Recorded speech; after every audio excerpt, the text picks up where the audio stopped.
Welcome to the debate. I'm your host Sana Maqbool with you at CTV World, bringing you stories from around the world and also within the country, and trying to give you different angles of all the stories that we share in the debate. In today's show, we will be talking about two important stories. The first of which is, of course, the uncalled for and frankly quite ridiculous statement from the Indian Defence Minister, which is also highly irresponsible and provocative. Pakistan, of course, has always responded to such statements by India as a responsible state, and this time as well it has acted responsibly. Of course, this must not be mistaken with the fact that Pakistan cannot defend itself against any untoward action or aggression from India or any other nation. But such hostile comments coming from the Indian Defence Minister and of course the Indian side over the years are cumbersome, and they are problematic in terms of how India continues to live in a world which has no relation to reality, and it continues to give such statements again and again, and talks about how it's going to be quite simple to defeat Pakistan. Of course, this has been rejected by Pakistan. We've seen that it has also acted like that back in 2019, which should be lesson enough for India. We'll talk further in detail regarding this, and we will be joined by a respected expert online with us as well, along with our two analysts in the studio. The second segment of the show is going to be, of course, the Taliban government. We've talked about the Taliban regime in Afghanistan in a couple of shows, and we've debated over the issues of inclusivity, of course, the Taliban fulfilling their commitments to the international community, and of course the international community's response with regards to the evolving situation. We know there is a humanitarian crisis which is on the horizon. We know that the country is also facing a potential economic collapse, and this is a hugely problematic situation for the people of Afghanistan, and the international community needs to respond quickly and with a sense of urgency. We'll see and analyze the different countries' stance on this, particularly with regards to the United States, the European countries, what they seem to be planning for in terms of moving forward with Afghanistan, and how the world needs to react in terms of formally recognizing the Taliban government, or whether or not that in effect would be something that is going to be of value, considering the fact that many nations around the world are interacting with the Taliban regime as the official government. For this, we will also be joined by two respected guests in the studio. We have our two analysts, and then we'll be joined by two experts online as well. Let's start off with, of course, the story regarding the Indian Defence Minister. Before we have a discussion on this, let's take a look at this report.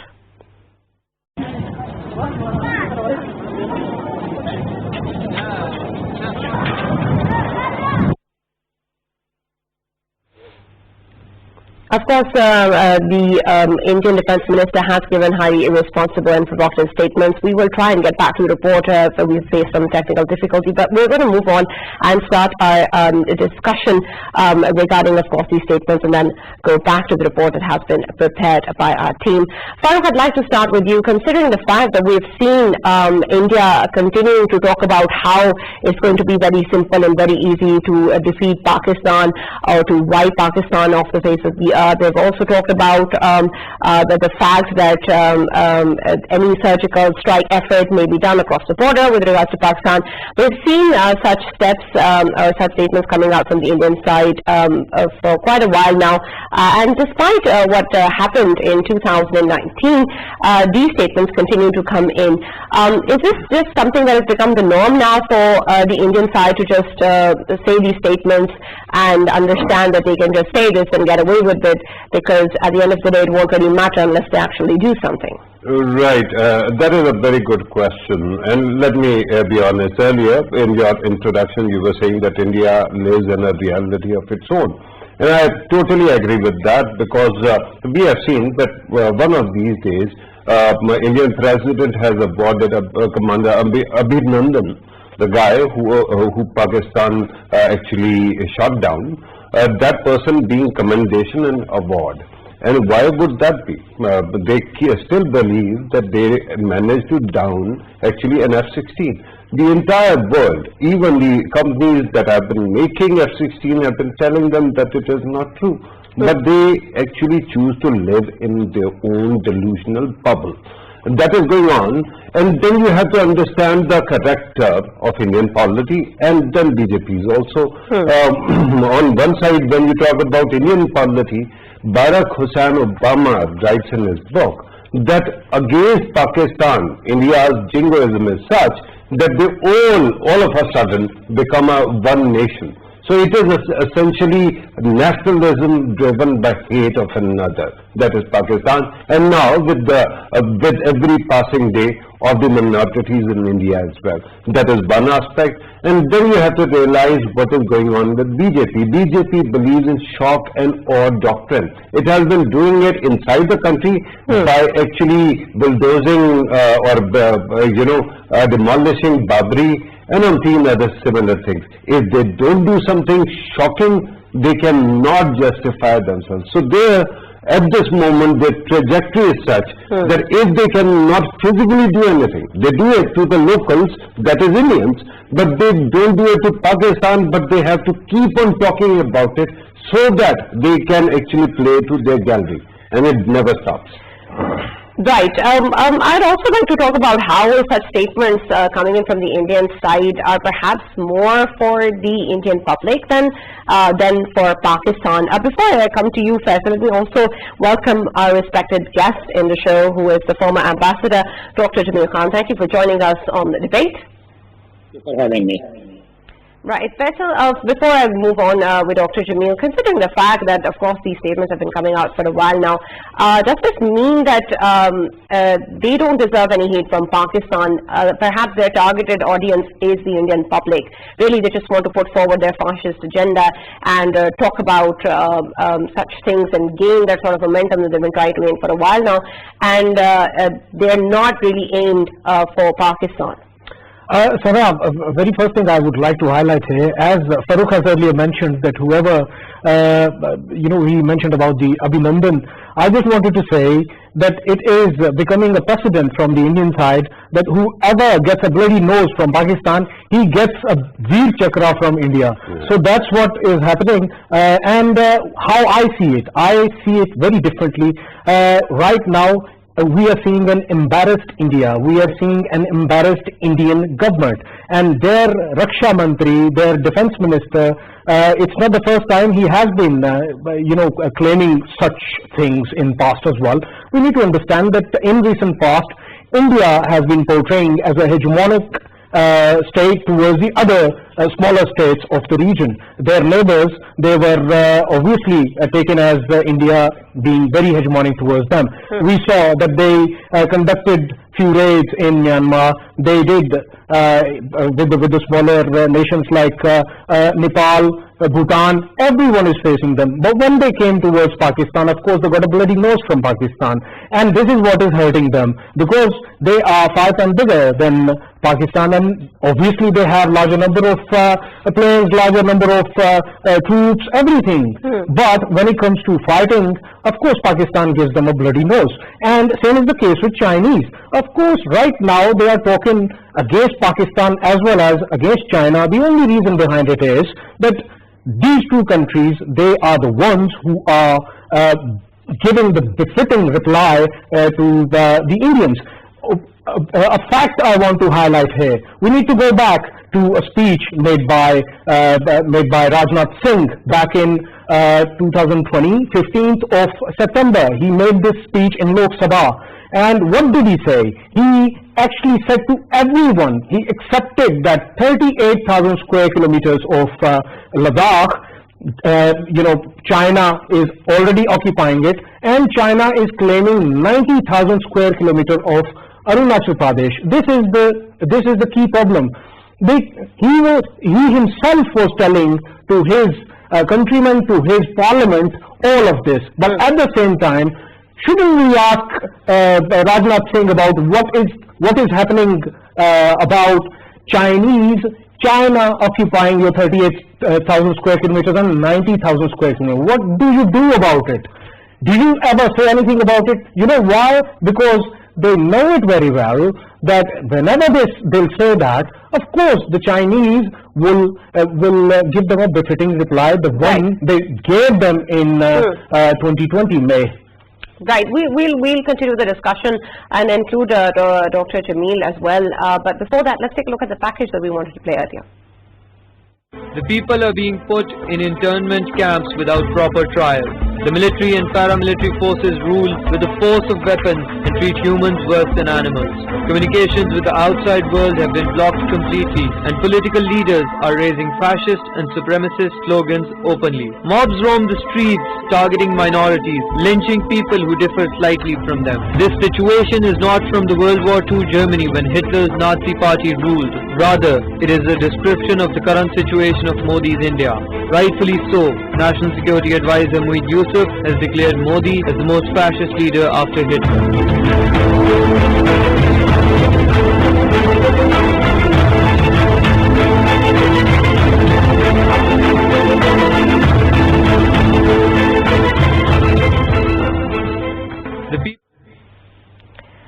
Well, you saw the report, and of course we know what has been going on in India for a while now. Dr. Jamil, you were talking about the statements that have been coming from the Indian side, not just now. What we've been hearing for a while now, it's become a sort of a habit for this to come in from the Indian side. Definitely, we were talking about how they may be hesitant to say something like that regarding China because China will be able to give them a befitting response. But isn't that true for Pakistan as well? That's right. In fact, if we look into the evil designs of India, they not only have that design to the neighbors of India for enhancing its hegemonic design in the entire region, but they also have this evil design, and they are just perpetrating that. In fact, they have created a scenario whereby they have said that so many terrorists are waiting across the border in Azad Kashmir who are intending to cross into the occupied Kashmir and intend to create problems there. And as a result, the U.S. has issued a security advisory alongside the line of control that their citizens should avoid going there. So besides that, they've been always trying to create an environment and at least create the design of propaganda in which they are trying to convey to the world in Kashmir, it's the terrorism, not the freedom movement.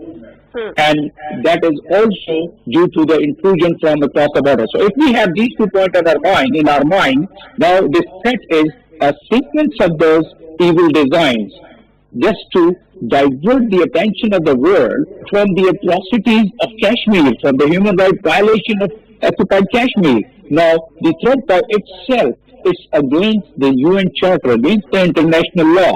And UN Charter Article 4, it's very clearly stipulated that all members shall refrain from the threat or use of force against the territorial integrity and the political independence of any other state. And imagine there are 4 very recent, last about 2 weeks' time, 4 very recent threats. If we counted, there would be more than a dozen in the last 2 years. But very recent threat on the 1st of November, the UP Chief Minister Yogi warns that if the airstrikes will be conducted against Taliban. Immediately on the 12th of November, General Biden, their defense chief, he is issuing the threat to China, indicating that China is the biggest security threat to Pakistan, followed by 2 threats to Pakistan itself. One what you are mentioning, the other one is Home Minister Amit Shah had also issued stern warning to Pakistan on the same basis. And then obviously 20th, this Rajnath Singh, the defense minister, has issued the threat. So all these are in a sequential manner to divert the attention of the world, which is the human rights violation. And the human rights violation of the kind which the world has never witnessed in its history. Thousands of people getting killed, and there's so many international laws already violated. Right, we haven't discussed. I was just coming to that. The fact that we keep, of course, talking about this, that a lot of these actions are because of the fact that India wants to divert the world's attention. Farooq, help me understand something. When we say this, there is an understanding that perhaps the attention is on the human rights violations, and we need to divert the attention from there. I feel as if India doesn't really need to divert the attention, considering no one's really looking at that, or even if they are, it's not a matter of concern enough for them to do something about it. So why is there a need to divert attention? Right. I think it is quite clear. It is the very reason why Amnesty International cannot function in India. Human Rights Watch cannot function in India. In India, at this moment, the space for dissent for minorities has totally vanished. And that is not me saying it. Everybody who actually once belonged to the civil society keep on saying it, and you can see the people who accused Narendra Modi of his involvement in 2000 riots in Gujarat, one by one, either they have been captured by the state or they have disappeared, and that continues, right? Then minorities also, the way they are treated is astounding, and the fact that such a big bungling can go on in front of everyone. It seems that they are the biggest illusion artists, and that they can destroy 200 million people, 300 million people without without holding any breath, and yet the world will not notice it. That is a given. But you'll have to understand how Indian state and society are changing. Most of the, majority of the people today who are voting are the people who were born either either in 2000 or afterwards. They don't know what happened in Gujarat. They couldn't care less. They have been conditioned like Pavlov, where you are actually told that through these channels that this is good and this is bad. What happens then? One day their leader decides that they have to make a statement. The next day or the same evening, the entire media setup, which has been captured, they manufacture news or visuals or opinion that way. Within few weeks, Bollywood actually starts creating some kind of movie or drama, and they start actually justifying it. They don't need evidence. This is the hub or birth of post-truth society in the world. India is the place where they are marketing illusion as reality. And let me tell you, it can't happen that easily. I mean, a country had a prime minister who made India, like Manmohan Singh, a PhD in economics, and he revolutionized the country. And that country trades in that man for whom? Narendra Modi, whose degree is said to be in entire political science. I don't know which degree is that, but they claim, and it must be a fake degree. Right. Dr. Jameel, considering the fact that we understand that India already suffered a blow back in 2019, and so it will be, even if it does consider it, quite hesitant not to afford that sort of a defeat again from Pakistan. But considering that even if this is just rhetoric, coming from the Indian side and again, and Pakistan acting like a responsible state, of course, calls out on these statements, but is that what is the way that we see in the coming years or in the near future, that this is what is going to keep on happening, and then this has become the natural response from the Pakistani side to just condemn something or call out on it and not really have a consequence for India? Well, Pakistan has made it very clear that in case of any hostility, Pakistan has the capability and competence to really respond to it the way they have responded in 2019. So, and the world has also seen it, as you very clearly quoted about it. But besides that, India is also trying to build a scenario whereby every time they are building the scenario, trying to lament Pakistan, that Pakistan is in preparation to do the intrusion and to create the problems in the occupied Kashmir. So that's basically, they've been doing it all along. But they will, I must say that they've been successful. Their own People's International Foundation, their report published on 2nd of December 2009, it says about 3,000 unmarked bodies in a mass grave was found of Kashmiris who were disappeared from time to time last decade. So it's their own. And then 2 different commission reports, which was published in last about 2.5 years, and those commission reports were further reflected in September presentation, where the Foreign Minister has made presentation in front of the press and indicating and asking about the six points to putting 6 demands to the world community. So all those 6 demands are nothing but the human rights violations, and those things are already given in 131 pages of the dossier which Pakistan had made and furnished it, and also has sent it to all the nations of Pakistan. And those atrocities, what has been conducted since the and to silence the voice of the self-determination, and because of which we have put up a demand to stop the human rights violation and also action against perpetrators, which is our continuous demand, and end of demographic change, which they have done it in Citizens Amendment Act, and also an end of militarization of the whole territory and the digital siege of that, and the release of political prisoners. But does India pay any heed to it? The answer is no. And in that case, we have sent it to all our missions, and our missions, I'm sure, must be working, but probably they have to really gear up more to really build up those bottoms of pressure in those respective countries, so that the governments and the states, head of states of those countries, they are also, shaken, their minds and their consciences are shaken, and then they would probably have some kind of a realization of raising this point at the international forum like United Nations. But otherwise, India, if left like this, then the Kashmiris people would keep suffering with that atrocity. Right. Thank you, Dr. Jamil.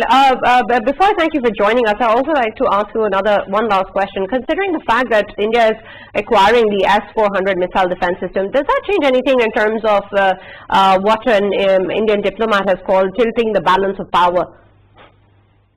No, tilting the balance of power, I don't think it would make much difference, because America has spent so much of hopes on India, and the last 3 defense cooperation agreement of the U.S. with India, it itself demonstrates that the United States is really having India as a counterweight against China, and they cannot risk to affect their relations, bilateral relations, just because of S-400.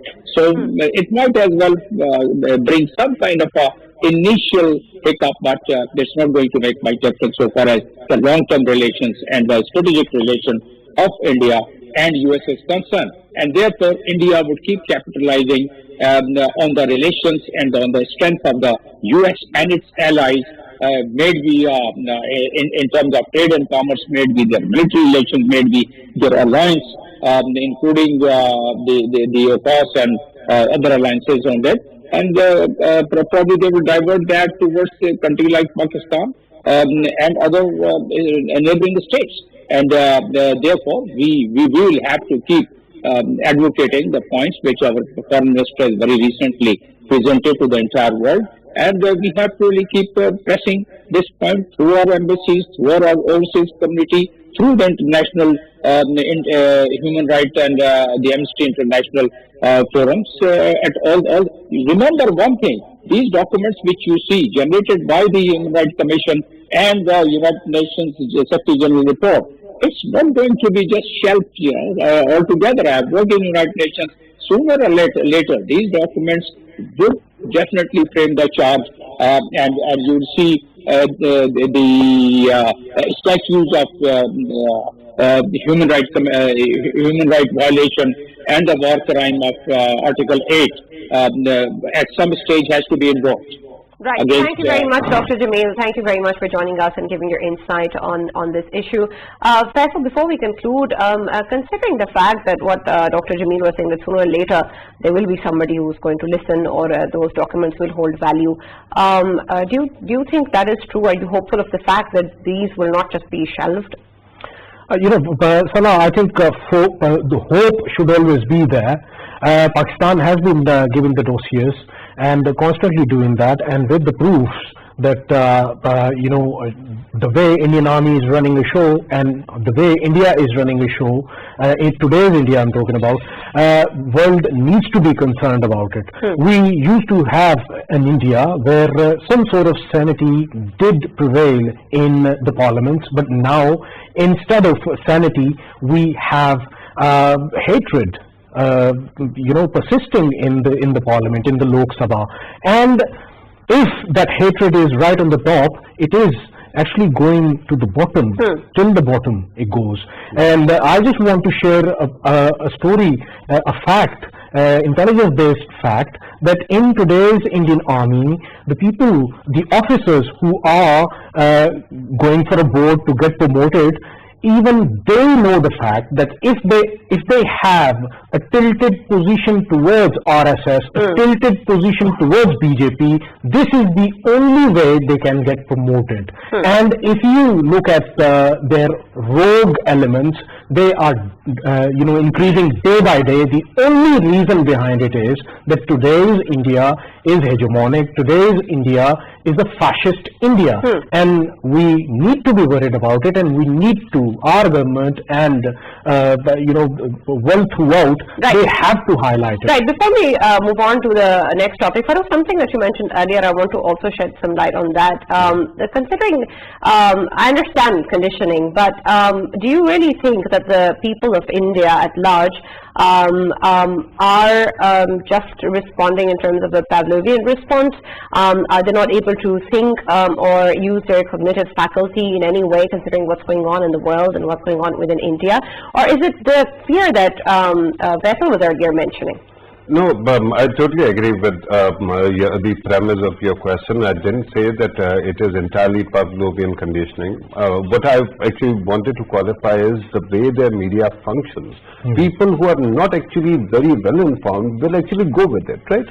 This is the new essence or new fire test of your nationalism, that you have to be angry all the time. If you remember Cambridge Analytica's expose that was given by Channel 4, the person at Cambridge Analytica said that elections are not fought or won on reasoning. It is won on emotions.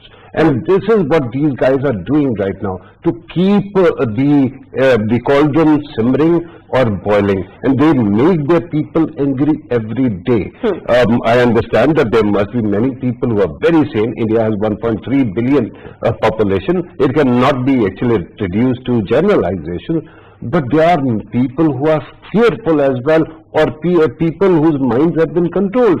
My whole problem is that if India wants to lie to its own people, I couldn't care less. But when you tell people that cow dung can stop radiation, in the end you can actually inhale your propaganda and start a nuclear war. Right, absolutely.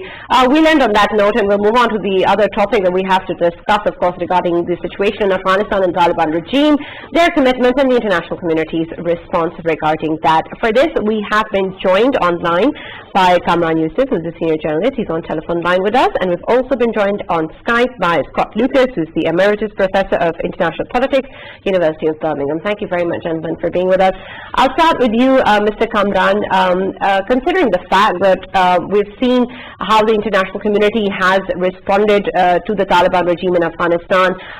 It has interacted with them on different platforms.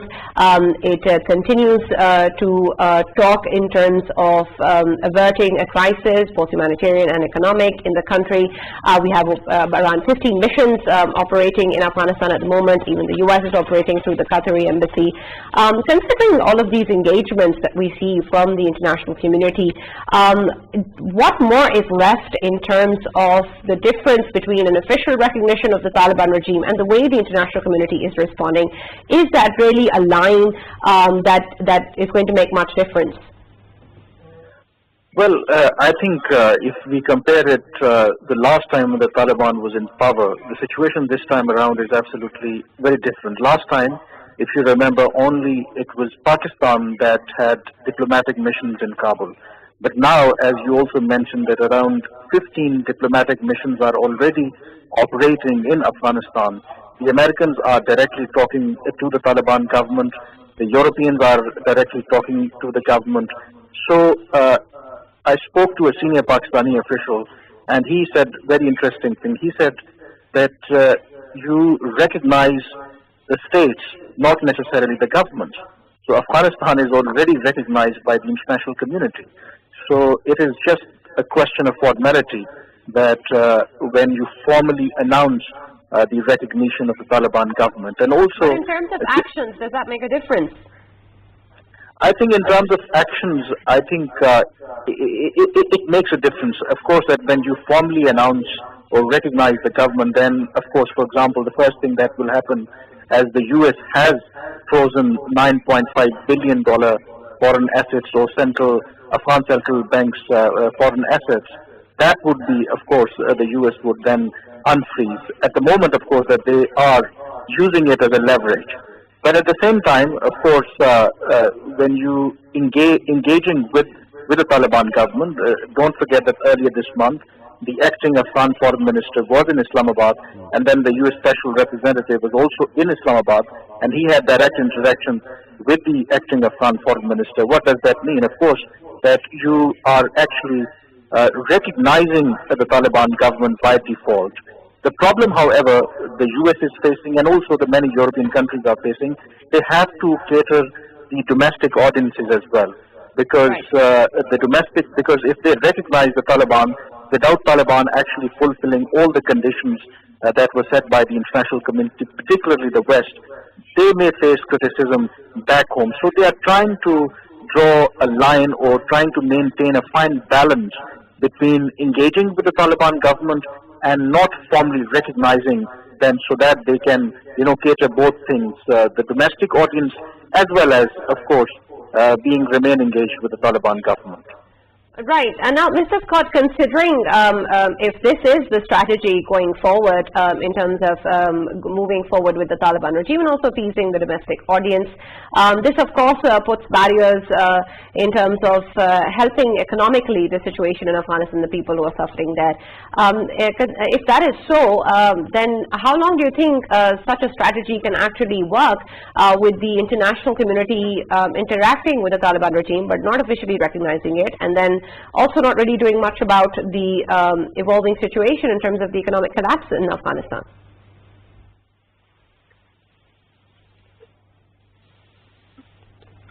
You'll have to unmute your mic, sir.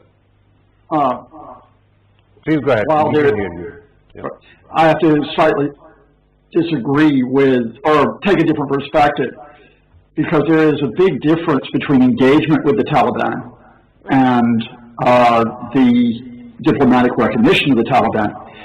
Why are countries engaging with the Taliban? Well, for one reason, important reason, it is to arrange humanitarian assistance. The World Food Program of the UN has been allowed to continue operations. NGOs have been allowed to continue. Governments, including Pakistan, are very keen that that proceeds. But secondly, there is an attempt to keep some distance between the Taliban and their political rivals, Islamic State, Kandahar, especially for the United States, whose mission is now defined as counterterrorism. And that's another reason to engage with the Taliban. But there are two big reasons why we are away from diplomatic recognition that are separate from the humanitarian issue. The first is that countries are proceeding very cautiously until they see stability, and that includes Pakistan, which, just as in September, has said we are not going to recognize the Taliban unless we do so as part of a regional initiative, which includes, for example, China. And secondly, I think the key issue right now is that the Taliban are divided. This is not a unified government that has consolidated power. There is a big rivalry between the faction led by the Haqqani network, which generally is closer to Pakistan, and the Baradar faction, which generally is closer to Iran. So in other words, countries are looking at this and saying, do we really have a Taliban government which a year from now will not be engaged in its own internal battles with itself, where it can run the economy, where it can run the country, apart from other issues that do concern some countries, such as that of human rights? Right. So does this mean that the U.S. There is a possibility that the U.S. can unfreeze the assets before an official formal recognition, or do you think that they're going to see other ways of assisting the Taliban regime in Afghanistan financially? Well, again, I think there's two steps to consider here that's important. The first is that on the humanitarian issue, you can take funds and put them into Afghanistan without necessarily going through the Taliban. For example, a lot of the funding in Afghanistan goes through the UN. But of course, you need the Taliban not to try to block those efforts, not to stand in the way. So there's some engagement on that level. But if you're talking about releasing the $9.5 billion so that Afghanistan can rebuild a functioning financial system, a functioning banking system, a functioning economy, once again, other countries, not just the United States, are going to look at Afghanistan and say, does it have an effective finance ministry? Does it have an effective economic ministry? In other words, it was one thing for the Taliban to be able to rule in villages, to provide for local economies.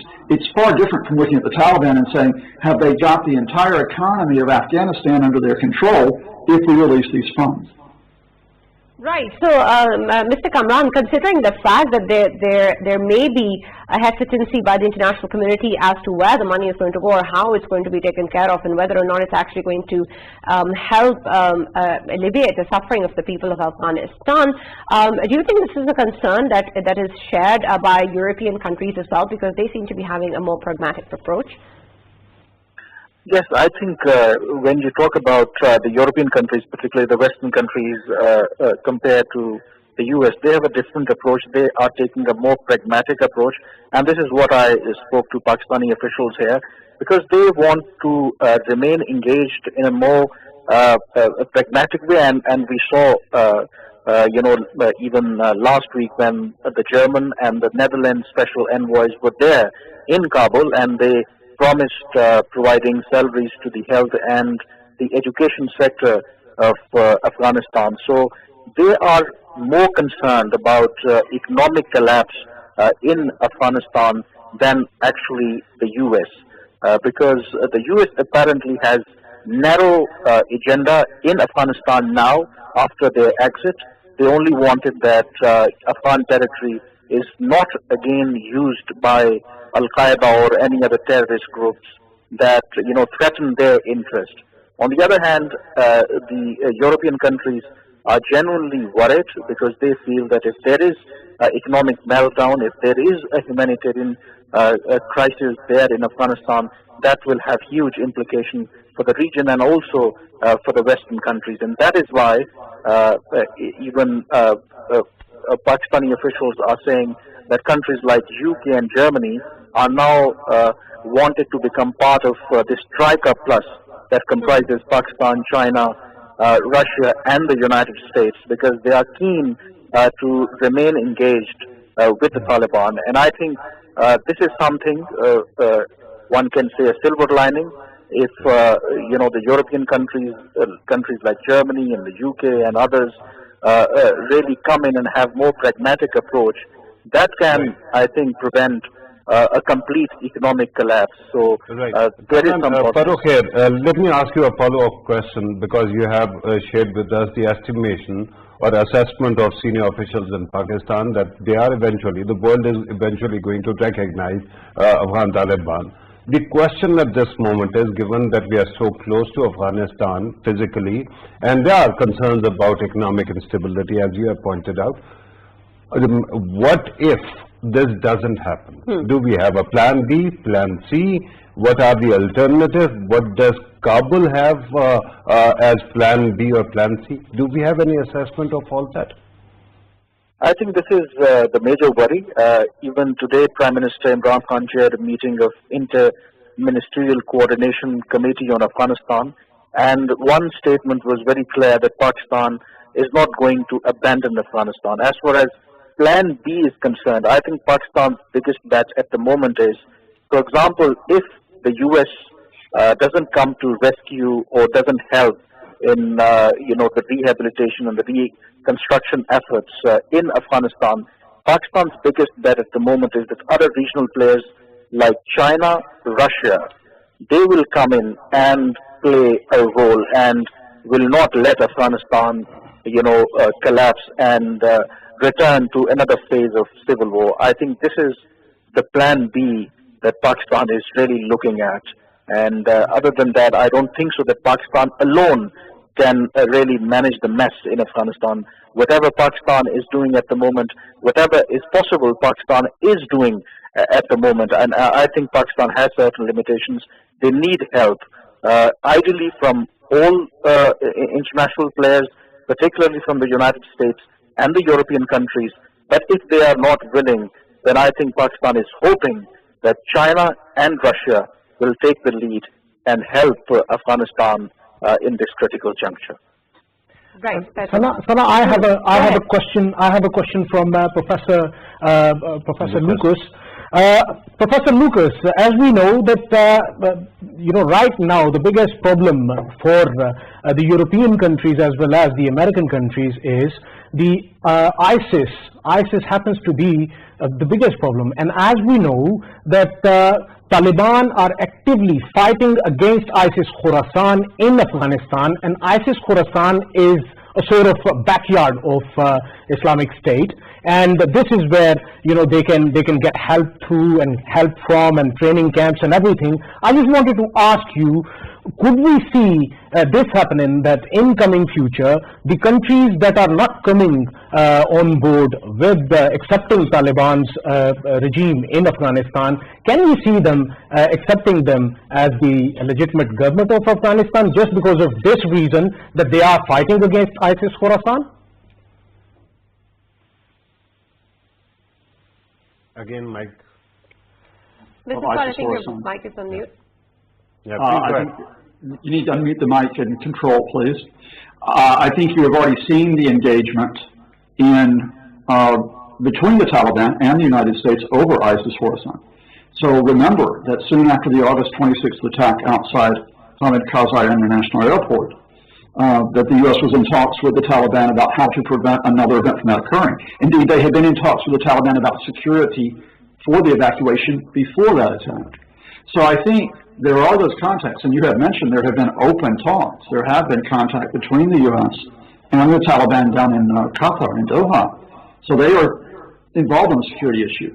And actually, I would like to, again, your other guest has excellent points, but I slightly differ probably on two counts here. The first is, I don't think there's that much difference between the Europeans and the U.S. on substance. Now, on signaling, it's different. You will not see U.S. representatives going to Kabul, not after they departed the country so quickly in August. But I think they and the Europeans are on the same page that they don't want economic collapse in the country. The question is, how do you maneuver with the Taliban without recognizing them to assure that? And that includes not only the American funding, but international monetary fund funding.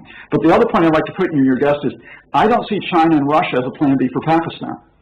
Russia already has serious economic problems, and it is overstretched. For example, with its position in Ukraine and its position in Syria.